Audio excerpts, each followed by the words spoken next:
Hello, and welcome to the Mind, Body, Spirit Network's High Vibe Tribe Expert Interview.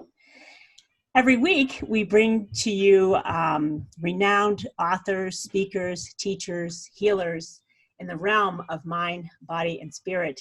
And this week, we have a topic near and dear to my heart now. I'm really finding quite fascinating, and we'll talk about that topic in just a second. So I'm going to pique your interest about today's guest and the topics that we'll be talking about first. And then Christina, last time I was doing this with someone, I was asking these questions and she was answering. I'm like, no, they're rhetorical. Don't answer them. I'll be sure to say, okay, Christina, we want an answer from you. All right. So hold tight. Let me just check this. What I want to ask here. So, what if you could heal yourself, your lineage, and generations yet to come? Ancestral wisdom and wounding can be passed on for generations, whether imprinted in your DNA, held in the unresolved issues of the dead, or taught through the cultural narrative. According to our special guest, a leading ancestral healing teacher, Christina Pratt, ancestors who struggle with the same wounds or challenges you now carry can offer especially powerful medicine. By entering into right relationship with them, you can also enlist the help of your ancestors to clear any stagnant, unresolved energies passed down from your unwell ancestors to heal your lineage and free your family line. Now, when I first read this, Christina, I'm like, sign me up, sign me up, sign me up. Yeah. And I didn't know it was an issue until the Shift Network did the Ancestral Healing Summit, which you just told me you were a part of. And what was really interesting about that summit, Christina, and viewers, is I'm an online marketer, so I pay attention to analytics and see what's going on, like what's going on. And when I launched that summit on my website and did the interviews with some of the participants, web traffic skyrocketed. Like, whoa, what's going on with ancestral healing? So it's just kind of started to come into my awareness. And I'm a bit of a clairvoyant, and I was asking for guidance not too long ago, and I got this image of two cement blocks like the size of a storage unit. Two, boom, boom, land in front of me. What do you think one of them was? Father's line and mother's line. Oh, well, one of them had to do with generational stuff. The other one had to do with something else, but it was interesting. That was like no mistaking the enormity of it. It's huge. Two big blocks. Thank you. I'm like, really? And I'm like, how am I supposed to deal with that? You know, which hopefully you're going to help with us today. So Christina Pratt is our guest today. And let me tell you a little bit about Christina. And then Christina, I want to have you answer some of the questions as I read your bio, because you have quite the history that I could just like talk to you all day about, but we'll try not to. So Christina has been teaching ancestral healing and shamanism for 30 years, which is huge. I mean, when has shamanism come into light again, really, Christina, in the last decade, or like into the... No, to be fair, I mean, Michael Harner really presented the way of the shaman and got the foundation for shamanic studies going, decades ago. It was part of that human potential movement, really, in the, 60s, 70s. Oh. Yeah. Has there been more of a resurgence, though, with the kind of like the Shift Network and Sounds True introducing it in a bigger way, or? Yeah, probably. Okay. Probably a bit of a step from more of a centrist position of that place where we can all kind of play in the new age world together. And shamanism has been a little bit on the fringe, perhaps, a little more specialized. And I think now people are realizing that there are certain issues that just can be best addressed that way, or most effectively addressed that way. And so people are starting to be open, I think, more. Yeah. I'd have thought that's just too weird. Weird. Right. Well, we're going to touch up on some of that weird stuff in a minute, because I find it kind of fascinating, and I understand, like I'm a student of consciousness, and I understand any type of ceremonial, devotional, intentional practice has a lot of power. Like seriously, healing power, manifestation, whatever, it's powerful. So let me continue with your bio, which we really just started. So Christina is a shamanic healer, author, and teacher of exceptional clarity, humor, and practicality. Her mission is to draw on the foundational wisdom of ancient peoples so we can rise with innovation and creativity to meet the challenges of our time. She is pioneering new shamanic techniques to deal with the illnesses of our times. So what illnesses, what are these techniques that you were referring to here, Christina, that you're working on? Well, the first thing is, if we're going to talk about shamanic healing, I personally think we need to be aware that we aren't talking about anything that's mystical that we don't understand. Okay. We don't already have a name for.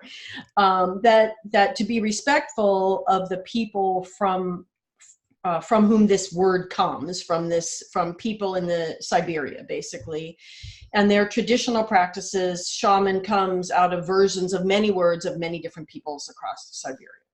And so tracking the word precisely is really hard to do, but basically the bottom line is it speaks to a particular kind of healer that function in a healthy community with a lot of other kinds of healers, like medicine people and bone setters and everybody else. So a shaman isn't someone who did everything. A shaman is a person who did basically three things, which is they entered into a specific altered state.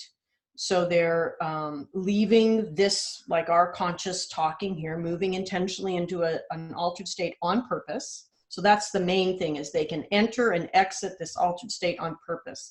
They're not just being caught by spirit randomly and not being caught by random spirits, that they are doing this on purpose and engaging in a meaningful experience when they're in this altered state. So that's number one. Number two, they are meeting their work group there. It's a really hard thing to explain to contemporary Americans, but basically this isn't random, that they develop long-term working relationships that are very intimate with very specific helping spirits. And then they do something there in that invisible world, in the journey world, that affects the change we want here in the physical world. So those things all have to happen for it to really be shamanism. And so it speaks to a very narrow, in a sense, set of skills.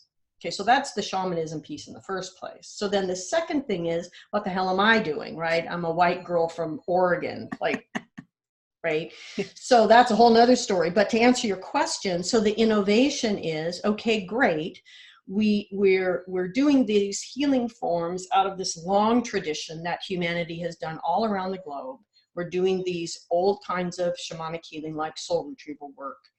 And as contemporary people, we have new problems because our culture is frankly not very healthy from a sense of cultivating our soul, a healthy understanding of our heart, and that ability to mediate our choices about how we use our power in our life through our choice, through our heart.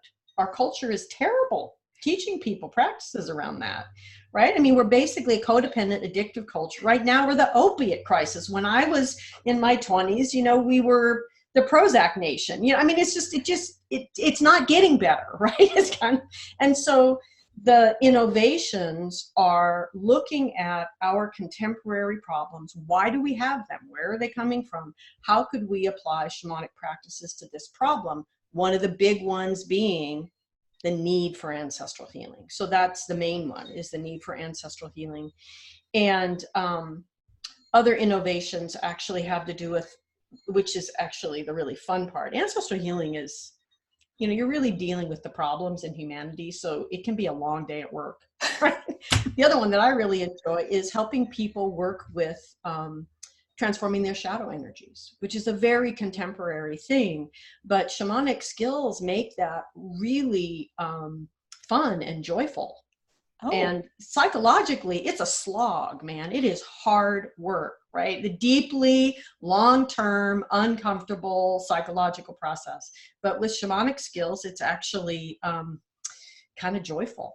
oh, Yeah. So those are the two things that I've really looked at because I'm a contemporary woman. I'm American. I look at our culture and I think, man, I'm embarrassed to hand this down to my, grandkids. So what can I do to not be so embarrassed about being a grown-up right now? So I don't know. well, you really clarified what being shaman. See, I thought shamans did everything, Mm-hmm. and you just told me that is not this case, which is everyone has their role, and now I Mm-hmm. understand the role of the shaman. And it kind of reminds me, I have a friend who we had a webinar for the Mind Body Spirit Network once, and this woman works with MAP, Mm-hmm. Medical Assistance Program, right? Yep. Heard of Mm-hmm. that? Mm-hmm. It's working with what's called the White Brotherhood in Mm-hmm. spirit form. So it's it's a very similar thing, working Mm-hmm. with non-physical team, Mm-hmm. so to speak. Mm-hmm. Yeah. That's interesting. Well, but also, most of us have gone and gotten a massage, and some of us have gone and gotten a really bad one, right? And then found out that the good massage person and the bad massage person both went to the same massage school, right? So what's the difference, right? And part of it is, I think, whenever we're using any system of skills that can be trained, but we connect with something bigger than us as a human being and let it move through us in that technique, whatever that technique is, then we're creating this vehicle for healing and transformation to happen. And that lets, this certain skill set, in this case, massage, right, Yeah. offer a very different experience than the exact same skill set with someone who's not open to letting that energy move through. Another example would be Reiki, where the energy coming through's got a name, Reiki, right? Right? So that's the experience, I think, for us as humans, is that we can have talents. We also can be trained and have skill. We can put those two things together and make some really magical things happen if we can learn in doing all of that to then also get out of the way. Right. Yeah. I think I've hit on my own mini shamanism, and I shared this with a couple of speakers ago, Mm-hmm. that I kind of came into my own awareness, like I'm not the best at this, graphic design or marketing or whatever, but I'm pretty good at it. But I have the awareness that I can call in the higher consciousness of this. Mm-hmm. And I kind of do. And then I tell myself, and I just get the hell out of the way. Mm-hmm. And so my feeling is that we need to understand that this is part of being a human. This is part of being an adult and starting to step into bringing our gift to the world. There's a wonderful divination form I learned in one of the many things I trained in. And in that divination kit, basically, it's a cowrie reading. And there's two rings. One ring is symbolizing your relationship with the spirit world. The other ring is symbolizing your relationships with people, living people. Right? Okay. If you have, their perspective is, if nothing in your ring with the spirit world, you're not doing your thing in your life. You're not doing your gift.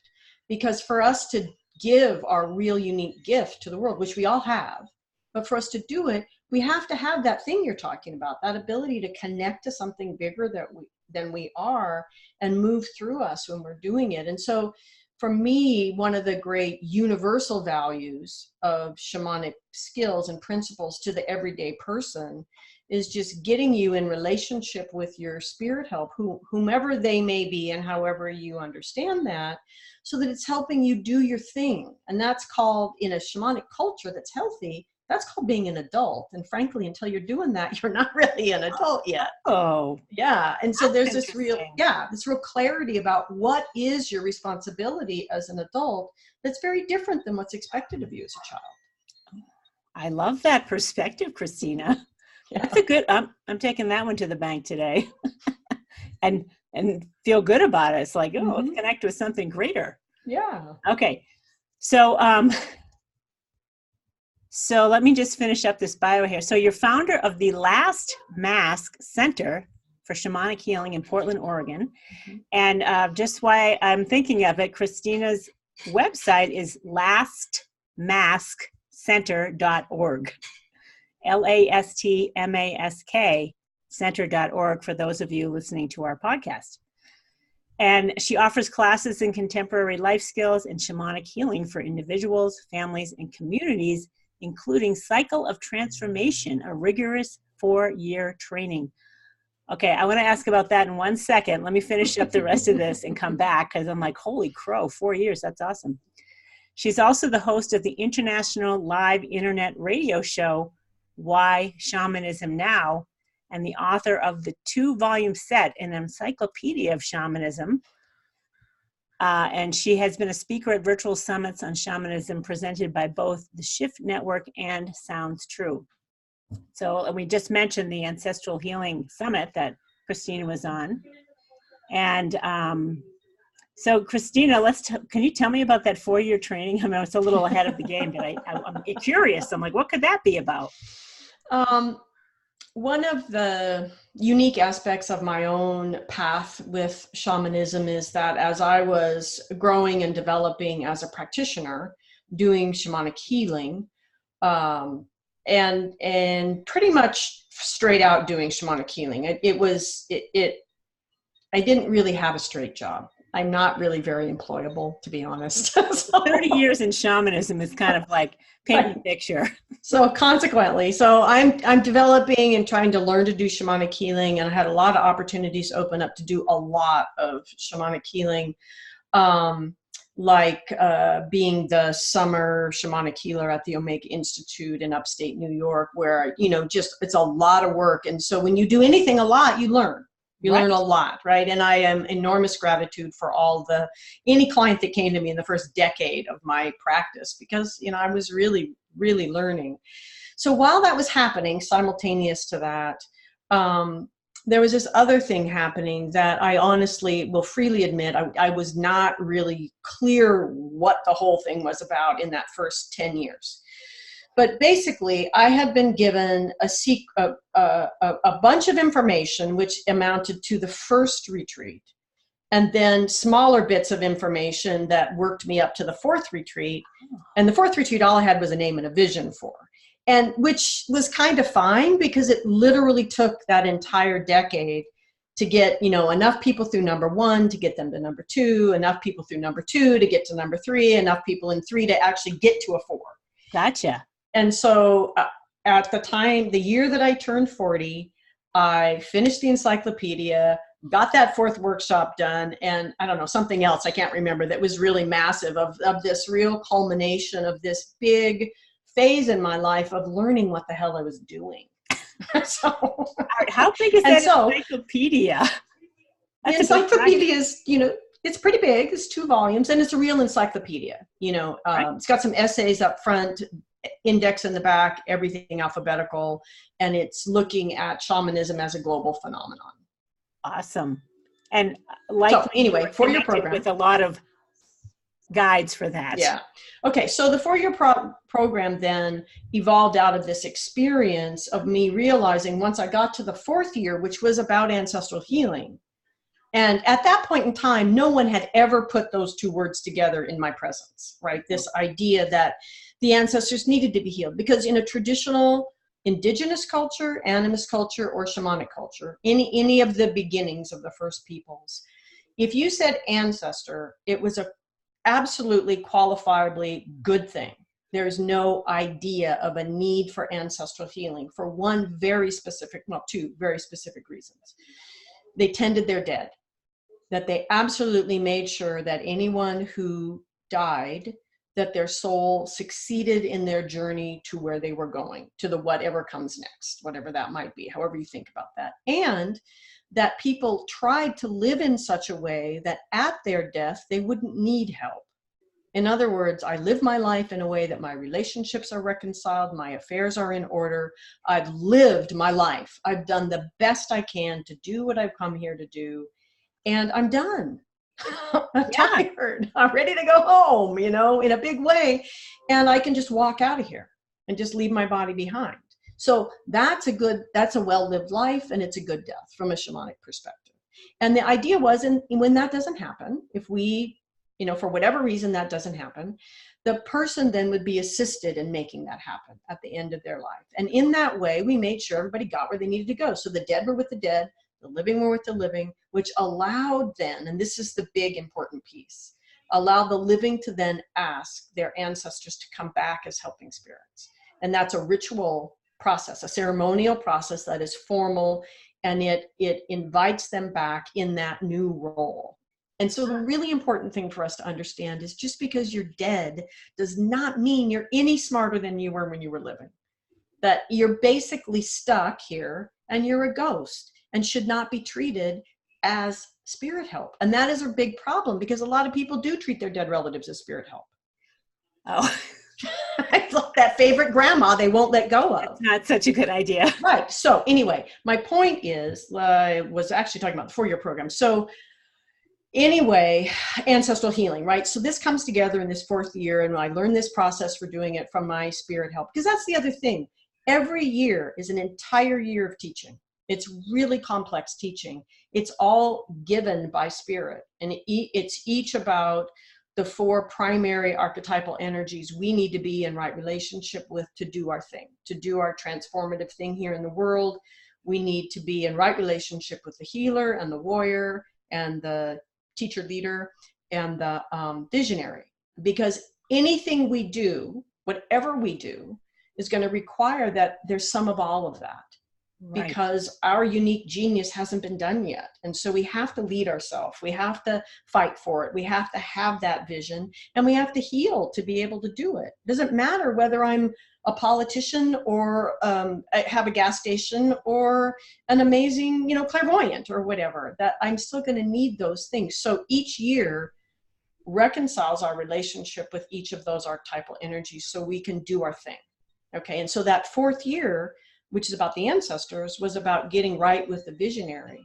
Because what happens when we have ancestors that need to heal is they color our vision. Their attitude is overlaid on our sense of the world and our sense of ourselves. Oh. And so if they have a bad attitude about life, it's going to be embedded in our experience of life without our knowing it. And so we don't see it as a choice. If we don't see it as a choice, we don't unchoose it. We just do it and propagate it.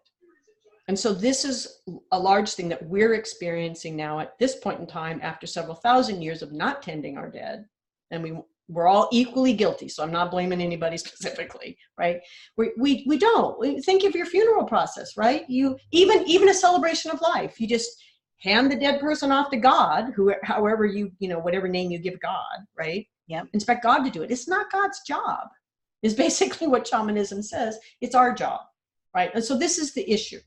So the 4-year program is about getting people to that place by the 4th year where they have the skills to go in and do the really hard, heavy lifting of ancestral healing and open up to, which is another thing you want to talk about, their ability to craft their dream in this life and truly manifest their soul's purpose in a way that is good for all living things. And so the shamanic idea is the dream's already been dreamt. My life is already in the dream, fully manifest. My job is to align with that and to do it and to give it to the world. Or because I have free will, I can choose not to. And that's the problem, right? As human beings, right? We can choose not to do the right thing. We can choose not to love ourselves. We can choose not to be what we've come here to be. And so that's really what the 4-year program is about, is how do you get right with all the energies you need to get right with that are helping you and that are within you, so you do your thing. You know, you bring your gift to the world through everything that you do, and do that in a way that is so inspiring. You wake everybody else up to the fact that they can do that too. Like, that's really the point of the 4-year program. It doesn't train anybody to be a shaman. Sorry, guys. Okay, well, that's no. You know, it's 4 years. It's a big commitment, right? No kidding. Yeah.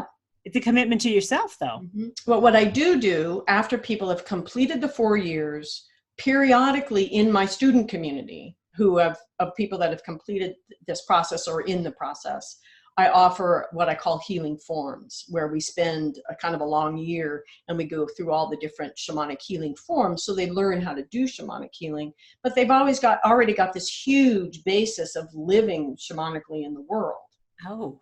You know, so it's easy to teach them how to do different shamanic healing skills, because they're relatively, I always say they're very easy to do. They're very hard to do well. Anybody can learn to do shamanic healing. That is kind of the problem today, is they're not hard. It's hard to do well. Right. That's the tricky piece. Yeah. So anyway, but that's your answer. My best answer about the 4-year program is that's what that's really about, is how do we become shamanic people addressing our contemporary life, not just contemporary people doing fun shamanic things. Nice. I love the phrase living shamanically in the world. Because shamanic stuff is really fun. I mean, it's really cool stuff to do. And you can run around chasing those highs your whole life. Right. And not get down to any business that really matters. Right. So you got to beware of that. Beware of the shiny object syndrome. Right. Yeah. Focus on what you're talking about, is express what you came here to be, the dream. Right? I mean, when I was writing the encyclopedia, all I wanted to do was make enough money to travel around the world, learn everybody's sacred dancing, take everybody's sacred plant medicines, and learn about their shamanism, and just go around the world and just be a great big shamanic nerdy sponge. Because it's so cool, right? But that's not my purpose. Oh, really? I love to do it. It's Yes. just not my purpose, you know? Do a little bit of it? I have done some, yes. Okay. But all in a way that keeps focusing me back on what am I supposed to uniquely be bringing to the world. So is that ancestral healing then? The understanding? That is a piece. There was a point a few years ago where death came into me and said, you know, you need to make a choice here, Missy, because you are not going to live forever and you can't do both of these projects. Oh. Yeah. And at that point, I did pick ancestral healing over something else. But that was very near and dear to my heart. It really needed shamanic skills applied to it. But I you know, I'm 58, almost 59. I can't do both. I get it. So yeah. And death said, you know, you're not ready to die tomorrow. Because I had felt that way in the beginning of my life with shamanism. It was such an awakening, and I was so happy to be alive. And I really believed that every day I was it would have been a good day to die. I mean, I really lived that way for a decade. I was so satisfied with my expression in the world, but I just kept living. And then all of a sudden I went, oh crap, now I understand there's more. And then, you know, and then death comes in and goes, yeah. And actually, if you died today, you would regret the fact that you haven't done these things. So get at it. Oh, well, at least someone was telling you. Yeah. Yeah. What's a kind of a non-shamanic way of being told? Well, you know, this to me is one of the problems I think about our contemporary life, is that I actually believe every single one of us is in this great conspiracy. We're absolutely the object of it, that our life and our soul are conspiring at all the time to get us to wake up to why we're here. All the time. Every single one of us. And then we just learn what our skills are. Like you said, you're somewhat of a clairvoyant. So we learn what what talents did we arrive with and how do we use that? And then we also learn skills too, because, you know, raw talent can get us in trouble. Like how many amazing singers end up having that awful like throat surgery, you know, several decades into and never sing again. I mean, it's just horrible, right? Yeah. So, you know, training our talent matters. You know, these things all matter really in our life.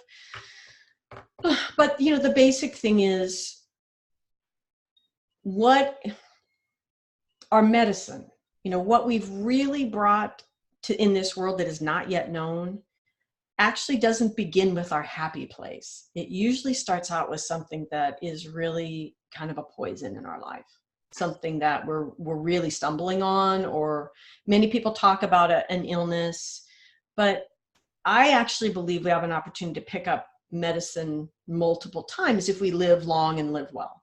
Yeah. And that it almost always begins with what is a poison to us. Yeah. So like my original medicine was the fact that I was so profoundly and beautifully dysfunctional in my relationships. Oh, excellent. Did I give you a crown for that? A little tiara? Yeah. And I really learned through that poison and that just constant, heartbreak after heartbreak after heartbreak, and trying to learn from that. I really learned this beginning of one of the first things that I teach now, which is about energy body mastery and clearing. But the point that I wanted to make is that from a shamanic perspective, we recognize, oh, this is a poison, I'm taking it. Let the poison transform me. But I have to wake up to that first. Otherwise, I just keep, having the same relationship over and over and over again, or whatever the poison is, right? Yeah. But I wake up and I go, oh, this is a poison, and I'm taking it. Okay. And then I let the poison transform me into the person who can transform the poison. So it's my job to turn that poison into medicine. But I can't do that until I let it change me. So I had to become the person who didn't keep getting into those same relationships. I had to learn things. I had to heal. I had to transform. And then I could begin to transform all of that poison of my 20s basically into what are now this really beautiful set of teachings that are really available for everybody. Back to that whole, there's a lot of this that is about how do we be a good human, right? Before we start talking about shamanism or Buddhism or whatever, body work, whatever we're doing. Basics. Yeah. Basics. Okay, I love this topic of ancestral healing, and especially because it showed up rather vividly for me. Like, how do you, well, I don't know. Let's talk about, there's other stuff we can talk about, but let's go with the ancestral healing. Right. Apparently that's what you're here for, woman. Yes. Right. Okay, so, the thing is, none of us get here without ancestors. Right? We all have ancestors. Yep. We may or may not like them. We may or may not have a lot of stories about them. We may or may not know a whole bunch about genealogy or not. And the beauty of that conference, that summit that Shift Network did, is they did a good job talking about the science of it, the psychology of it, the shamanism of it. It's showing up everywhere. Yeah. This realization that these patterns are a thing.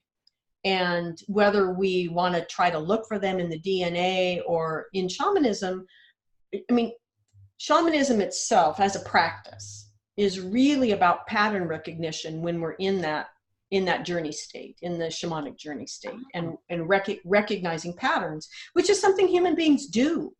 Some do it better than others, yep. But it's one of the things that makes us human is the fact that we do recognize patterns in things. And so that you just really have to cultivate that ability in the journey to start to make what's pattern and what's noise, because there's a big issue around interpreting and working in that altered state, but that's a whole nother show. Okay. Anyway, the ancestral thing is the fact that the unresolved ancestral energies show up as patterns that can be tracked like any other energy. And so a lot of shamanic practitioners work with animal helping spirits. A lot of the animal kingdom are animals that track or animals that are tracked. But either way, they know about that. How do you get a human being who doesn't really do that anymore? Like most of us don't have tracking skills anymore, right? We used to, right? But I couldn't go track my dinner tonight. I'd starve. Oh. I see that type of tracking. Right, that kind of tracking. But in the spirit world, I'm pretty good. And so part of it is just learning that these energies can actually be tracked. And then that's kind of the hard way to do it from here, the living back. Like, this is the problem my client is experiencing. Let me track that problem back in their ancestral line. Well, you don't have to do that a few times before you realize, crap, this is going to take forever. Right. Right. And you go, I'm not going to live this long. And my client session is about up, what do I do? And that's what I did with my helping spirits. I said, isn't there a better way to do this? This is going to take forever. Right. And my helping spirits, as usual, go, we were hoping you'd ask, we're waiting for you to ask. And because the thing about shamanic work is you don't get an answer that is ahead of where you are. So your questions are really showing the spirit world where you are in terms of conceiving of the situation. And then you get an answer that matches that, so you can do something with it. There's no point in giving anybody an answer they can't do something with. Right. I mean, how many times have you felt like, okay, that car accident was an answer to question, but I have no idea what the message was. You know, it's like, I know life is trying to tell me, but what is life trying to tell me? How often are we in that place? A lot, frankly. Right. Right. Yeah. And so, yeah. And so with ancestral healing, I asked, okay, so isn't there a better way to do this? And they said, well, yeah, because somebody just like you started this pattern. I go, what do you mean just like me? They said, just a regular human having a spectacularly bad life, made particularly bad decisions that started this pattern.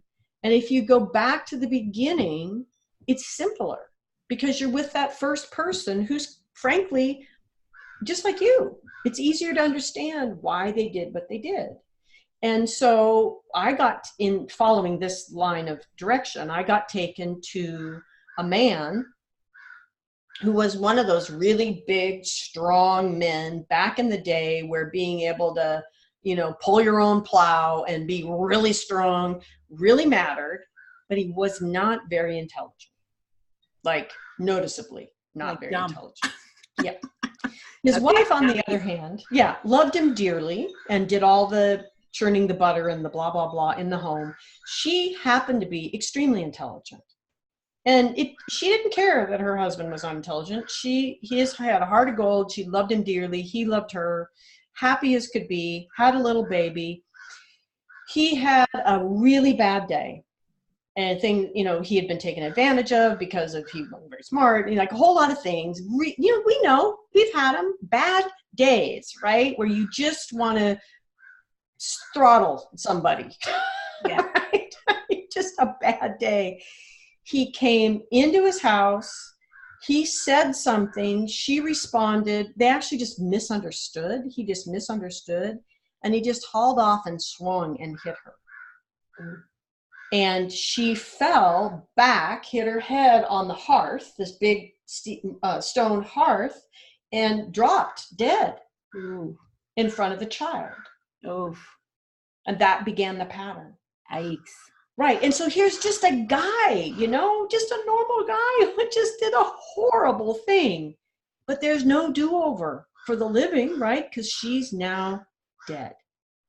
And so the ancestral healing opportunity is for me to walk in and say, well, you know, you're all dead at this point because this is many generations back, right? Yeah. So what would it feel like to do this over?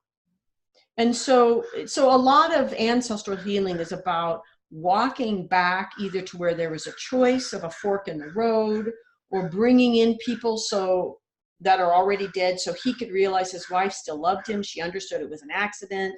She really wished he would just let go and cross over and be with her so they could be, and you know, I mean, it's like this communication doesn't finish. The energy doesn't get worked out. And the biggest problem is what the baby took from that whole experience, which was life is dangerous. Yeah. And it will kill you. Oh. Right. And so my client was dealing with infertility. So that pattern of I'm not coming into the world, it's too dangerous, was now just basically embedded in her ovaries. Oh. She had no reason to not get pregnant. Her husband had no reason for them not getting pregnant.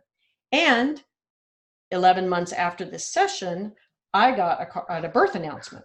Oh. So the point of this was really recognizing how this message, the way this infant child had internalized this experience, had been handed down through all these generations and was now being embodied in this woman's body. And the opportunity, by being able to work outside of time in the journey state with these basically dead people, to make a change happen, which is obviously not changing history. We can't change history. Okay. But we can, in the same way we know personally, I can change how I carry my history, right? We all know that from our own personal healing work. I can't change the fact that I experienced that, but I can change how I hold it, how I carry it forward, how I feel about myself because of it, etc. That's how we change. We can help the ancestors do the same thing. So we can help them change how they feel about it, basically. Okay, now they're dead people. How are they feeling anything? It's our own life force that we're offering up. So it's really an act of service to go as a living with my free will and say, for this moment of this healing, I offer the power of transformation that is in every beating human heart to you to reconcile this so that my client can have a better life. And so for this moment, while I am here with you, I'm not really a dead person. I just look like it. I'm in this journey. I'm a living person, which means there's free will here. There's a heart here. You know, there's this opportunity for change right here, right now.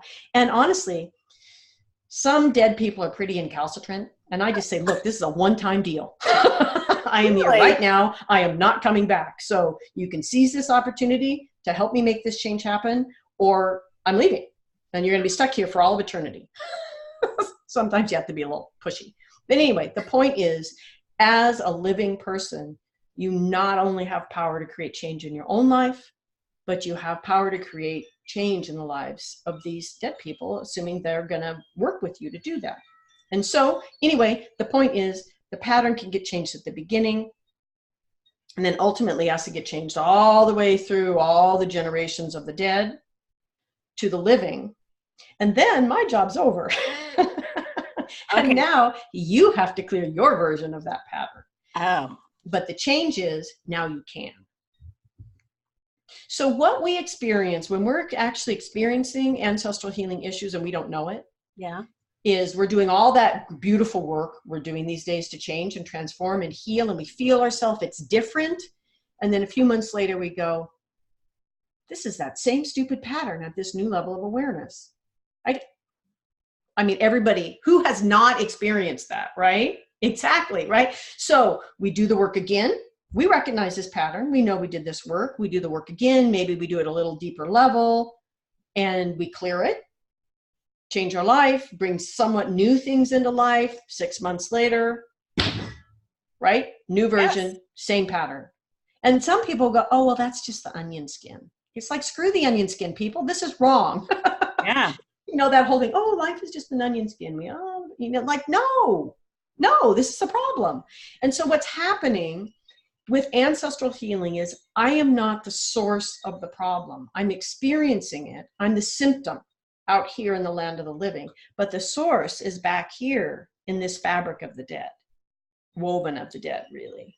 And so I can clear mine, but then it's oozing forward again out of the dead. And so many people actually can feel, after they've done a lot of their own clearing, they'll come to me and they go, I can feel myself getting hijacked by this energy. And there's always this gesture of it coming from behind us. Because in a healthy relationship with my ancestors, they stand behind me, they've got my back, they're a source of protection and a source of guidance when they're true ancestral helping spirits. We're in this other funky place. They're just like, ugh. Anyway, so that's what it feels like. And everybody listening, I'm sure, has had that experience of, why am I in this pattern again? I did that work. Yes. I know I did that work. I want to scream, yes. So, help. Right. And so that often, I'm not going to say always, but that often is the fact that you're not the source of the problem. The source is in the ancestors. So if we go back and clear it in the ancestors, now you can clear it one more time and it's done. Because it's not going to ooze forward again. But you need to make sure you're working with the right ancestors, right?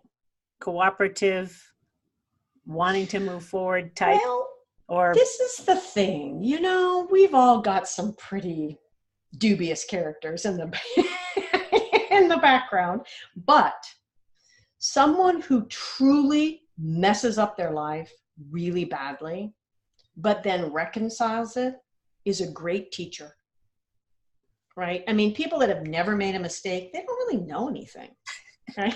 Right? But if you just like floating along, life is good. Yeah. If, you know, it's all coming to me. It's all easy. I don't really actually know how to deal with life when everything goes chaotic and sideways. I don't know how to find my center because it's never been chaotic for me, right? You know, the people we really want to learn from are those people that have suffered hard things in life. We are faced with really hard things right now in our current time. I have enormous hope for our ability to deal with it, even though, granted, many days it seems pretty impossible. But if we could start changing these things, because I know how much crossing one dead person over in one person's life changes their life. It changes everything in their life. And that's one dead person. Wow. So if now we do the whole pattern that got that person stuck there in the first place, that changes not only that person, it changes everybody who's living in that whole family line and all the descendants and all of the ancestors. So all of a sudden, you know, that whole field theory about if I heal my own patterns of being a victim, it makes it that much easier for everybody else to heal theirs. Okay, so in one ancestral healing, if we're counting people, let's say we clear a victim pattern. We may have just cleared that for 500 people in one healing for one person. So we start getting the numbers on our side for being able to lift humanity out of these habitual changes, decisions that have been made by our ancestors to go to war, you know, to stay patriarchal, to dominate people of color, to, you know, all these things. And to stop using those as our go-to answer for how we get things done, but actually realize, no, we need to start getting things done in ways that are sustainable, ways that honor and respect all living things, not just human, but non-human. No, there's a whole lot of new ways of thinking we need to do. And if your brain is infused with unresolved ancestral patterns, you can't think new thoughts. So Christina, do you still work one-on-one for people? Because I'm like, I want to hire you right now. Because I'm so tired of the crap. Like you're talking, exactly. I'm so tired of thinking I've worked it through and it's still there. You're right. What the heck? Yeah, so I work one-on-one with people, and the handful of people that have done my healing forms also do that. And this is part of the point of this Shift Network class, right? Is to begin to teach everybody, what can you do? How do you begin? Because there's a huge part of this everybody can do to just connect with their well ancestors, because we all have more well ancestors than unwell ancestors, right? We have, because from the very beginning of people, they've had well ancestors.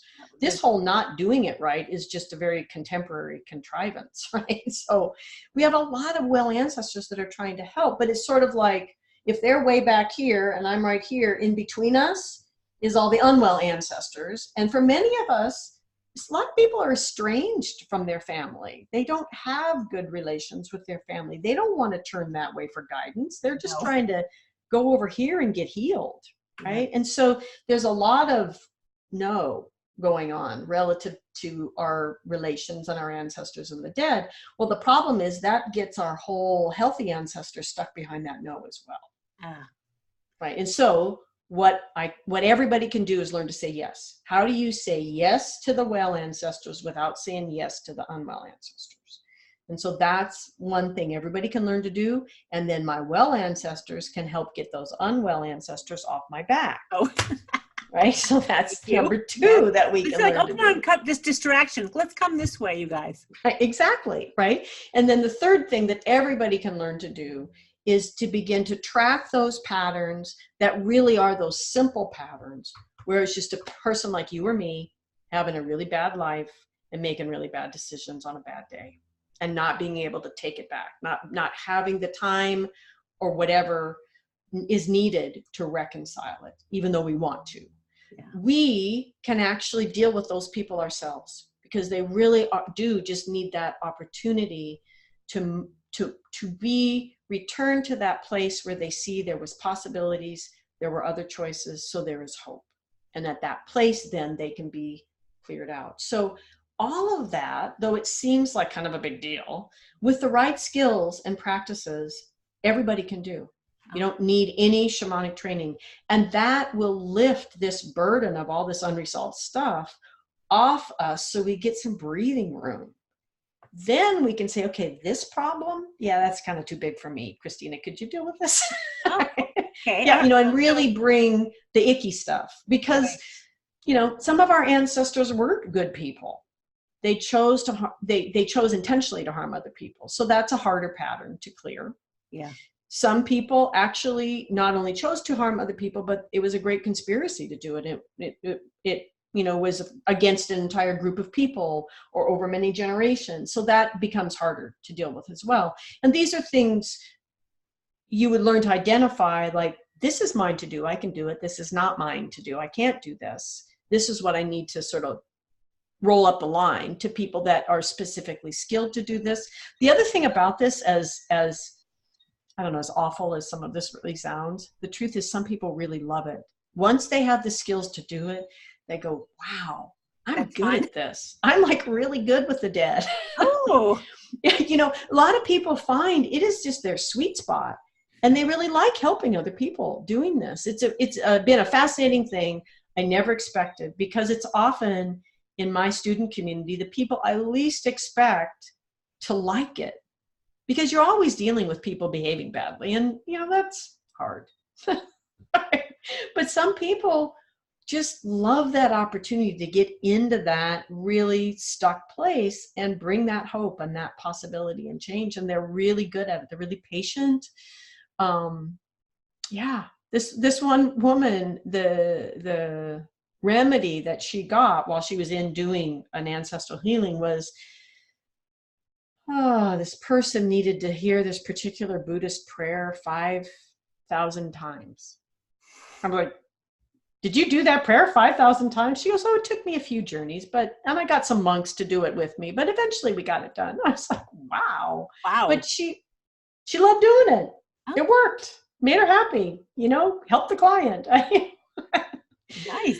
So this is another thing about bringing the basic skill set in to people's kind of everyday life. You don't have to buy the whole shamanic car. You can just go for a ride. is just learning the part that is just you as a human. You've got ancestors. You can learn to be in right relationship with them, because you're in relationship with them anyway. They're in your blood. Right. We can't not be in relationship with them. We can just be unconscious of the relationship that we're in with them. I'm tired of that, being unconscious of it. Yeah. So let me introduce, for all you listeners and viewers, Christina has a Shift Network event this month. And if you're watching this, it's September through October of 2019. And she introduces her class with a free webinar called Healing with Your Ancestors, Elemental Rituals and Shamanic Practices to Transform Ancestral Suffering into Sacred Medicine. Now, the live event has already passed, but you can still access the event and the recording through about October 9th, I think. You can still, or even beyond. When does the official class start, Christina? It does start on the 9th. It starts on the 9th. Mm-hmm. And typically with the Shift Network, even if a class has started, you can choose to go in on the class at any point and still get the recordings and do all that. I think that's correct, right, Christina? Mm-hmm. That you still can do that. So even though you may listen or view this at a later time, I'm pretty darn sure you can always access the class. Mm-hmm. So if you go to the mindbodyspiritnetwork.com/ancestral-healing, you can register to listen in on the recording. And then through the recording, you'll be able to access the course if you decide you'd like to take the course. And I'll also have another, I have a blog post with this interview that'll be at the mindbodyspiritnetwork.com/interview-Christina-Pratt, Pratt. And I'll always have a calendar of events. So if another event comes up with Christina in it, you'll always be able to access that, especially like the Ancestral Healing Summit. I'm sure they'll do that again, right, Christina? I hope so. Yeah. Did they give you feedback on the results of that for them? Or mm-hmm. I know I had huge traffic, so. Mm-hmm. Mm-hmm. I think they're having the same experience that you did, which is, wow, people are interested in this. Again, we all have ancestors. We're all trying to figure it out, right? Yeah. And also, you've been a part of one of their shamanic summits. Do you think you'd be a part of a shamanic summit again? Would that be part of Maybe. Okay. I'd love to. I mean, I because of the 4-year program, which is kind of a unique thing, I have so many different avenues of work in that shamanic realm, and not everybody wants to go into that shamanic realm, but for those that do, there are just so many options. And, you know, I could probably do 50 summits and still not repeat what I'm talking about. Oh, I know. There's so many. I mean, I have more questions we could ask, but let's finish this up just so people that know. So if you visit that web link, which I'll show on the video, interview-Christina-Pratt, I'll have links to her website. And if we work together, they'll have links to courses that you can continue in her 4-year program. All of that stuff you'll find on our interview page, so that you're not left high and dry after listening or viewing this video, even though this current event has passed or will pass in a couple months. It will still be accessible to you somehow. You can connect with Christina for sure. And again, her website is Last Mask Center? Yes, Okay. .org. What is that all about? Last Mask. Yeah. Well, I had a teacher back in the beginning days, and he tried to get me to explain what I was doing. And honestly, I didn't really understand the whole 4-year program yet, but I kind of understood the basics, which was that contemporary people wear masks, you know, the good father mask, the, you know, good worker mask, all these different masks of identities that we wear. And for First Nations peoples, masks were really about revealing their truth, not hiding it. Oh. And what I really understood about the 4-year program from the very beginning, it was about learning to take off those masks and live authentically, not need to wear a mask in anything. And he said, you can never figure out a name for that. It's too complicated. So pick a name that people have to ask about. And so the last mask is that idea that I would live so authentically that the fact of being human would be just this last mask that I'm wearing that holds me in form in a life that is otherwise fully lived and fully realized. Nice. All right, I want to spell that out, Christina, because we do have podcast listeners that I'm not that articulate. So last, L-A-S-T, mask, M-A-S-K, center.org. There we go. There we go. I have one more question, maybe two.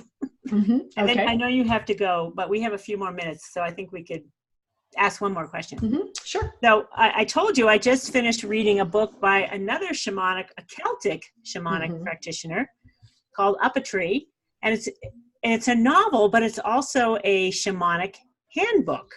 And it's really for beginners, which is what I am. So in the book, she talks about taking shamanic journeys. And you were kind of describing a shamanic journey, but you didn't really I think I want to let the audience know what you were talking about when you help someone with ancestral healing is you go on a shamanic journey, right? Okay. Right.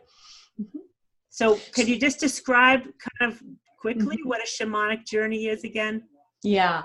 And so this is, you know, we are living in this time where there's a lot of confusion about what things are and what they aren't. But it's important to understand that human beings are designed to go into many altered states. It's one of the wonderful things about being a human. And the shamanic altered state is a very specific altered state. And there are many things that are similar. I mean, they are altered states, but it's a huge pie. Like the human being altered state pie is really big, right? Shamanic altered states are this really particular wedge in the pie. It's a nice piece, but it's not the whole pie. Okay. And what's really unique about shamanic altered states is they are all task driven. So for example, if I'm in a more meditative altered state, another part of the pie, maybe the purpose of this meditation is for me to dissolve my sense of myself into the oneness and just be part of the oneness. Real common goal of meditative practices. Okay, that's not a shamanic altered state. Okay. No task, no focus in that. The altered state is the point, period. Okay. Right? Beautiful thing to do. Yeah, beautiful on task. Right. Shamanic altered state on task. So in the journey, I may change who I am and what I think I am, but I stay on task. Right? Okay. And so in a shamanic altered state, what is happening is I'm doing a skill that's repeatable. It's a technique that we can learn to enter into essentially where we all go at night when we're dreaming, So it's that place, it's a very symbolic place. It's very fluid. It doesn't make any sense once you wake up, right? And Yes. so when we're journeying, we're learning to go into that realm where things are very symbolic and are dripping with meaning, and we encounter other beings there intentionally and awake. Okay. So we all go there at night, but we've fallen asleep. And so we learn to go there intentionally. Because we don't really know that realm very well, we connect with our spirit help first. So I enter the realm, I connect with my spirit help, and then I ask my question, which is my task, right? I either have an intention, I either state my intention, or I ask my question, and that's my task. And then my helping spirit takes me on an adventure or journey, right? This experience that in some way can now be interpreted to answer that question. Okay. And So in the example that you gave, would your intention to be like go straight to the source and say, okay, this is what I want to go straight to the source of this problem. Let's get away out of the way of the sick ancestors and go to the well one and just get to the point. Can you do that? It is kind of like that. There's a little bit of a trickiness in that, because there's a trickiness in shamanic journeying. Again, easy to do, hard to do well. Okay. And the trick is being, first off, backing up and making sure I am not making any assumptions. So let's say the person is experiencing diabetes. So I am not going to go ask for the origin of diabetes. Okay. Because I actually don't know what the origin is, because diabetes may be the thing, it may be a symptom of a thing. Right. And so we have to parse through some things like that. I see. Yeah. Okay. Yeah. Shamanic journeying. So is it the 2-volume site? Have you written other books as well, Christina? I have not written other books. Okay. Yeah. That most of my writing has gone into the topics for the radio show, for the podcast. Oh. Yeah. Did we talk about your radio show? We did not. We didn't. Talk about that quickly. So basically, it's about 450 plus hours of podcasts, free podcasts in an archive. Nice. So it was 10 years of live shows every week. Wow. 10 years. Yeah. And not so much live every week now, because I'm transitioning to some other things. But there's a huge archive, and it's all free for anyone who can get on the internet. And it's at whyshamanismnow.com. And there's lots of shows about ancestral healing. Oh, cool. Oh, that you did. Mm-hmm. Okay. And is it all you, or do you bring in some other people on? It's both. It's a lot of me. Okay, cool. Well, you wrote a lot of me. An encyclopedia woman. Thank you. and many guests, many really wonderful guests. And there's a beautiful book about ancestral healing called Ancestral Medicine by Daniel Ford. There's 2 episodes where Daniel talks about his book. Oh, good. There's multiple shows of me just talking about ancestral healing, what it is, why we need to do it, stuff like that. Daniel Foor. Foor. Daniel Foor. He's come through the Shift Network before. Yes. I didn't quite get what he was doing when they came. Yes. All right. I need to look up at him again. Yes. All right. And that course is still available for people that want to look into that too. Oh, all right. Yeah. So whyshamanismnow.com is Christina's huge volume of podcasts to learn all about shamanism. What's the name of the encyclopedia again, Christina? The encyclopedia is An Encyclopedia of Shamanism. Okay. And you can, it's 2 volumes. And the problem with Amazon is sometimes they sell 1 volume at a time, which is really dumb. Okay. I don't know about that. Anyway, but you can get to it through lastmaskcenter.org and go to the store tab and get it that way. Cool. Then you'll get both volumes. All right. So I'm going to have all these resources on the podcast notes and on the YouTube notes and the blog, everywhere. You're going to have plenty of resources here, you guys. And I do want to recommend for beginners, one of my Shift Network faculty members, her name is Jane Byrne. She's a Celtic shamanic practitioner. She wrote a book, Up a Tree. Super fun read. She's a great writer. And then there's 10 lessons on basic shamanic practices in the back of the book. So that's another great resource. I got to check out that encyclopedia woman. Thank you for doing that and being divinely guided and paying attention to what you're here on task for. Although I think you deserve to go travel around the world a little bit. Thank you, Liz. Everyone that's listening, thank you for joining us today. If you like what's going on or have questions or comments, please make them wherever you're watching this. We're all over the place: Facebook, YouTube, podcasts, websites. wherever. And if you'd like to subscribe to our podcast, it's highvibetriberadio.com. And our YouTube channel is highvibetribetv.com. And our website is the mindbodyspiritnetwork.com, where you can find all these amazing healers, teachers, practitioners of alternative and holistic transformational ways of being. Christina, thank you, my love. Thank you very much, Liz. Your contribution to healing and this ancestral thing. Thank you. Bye, everybody.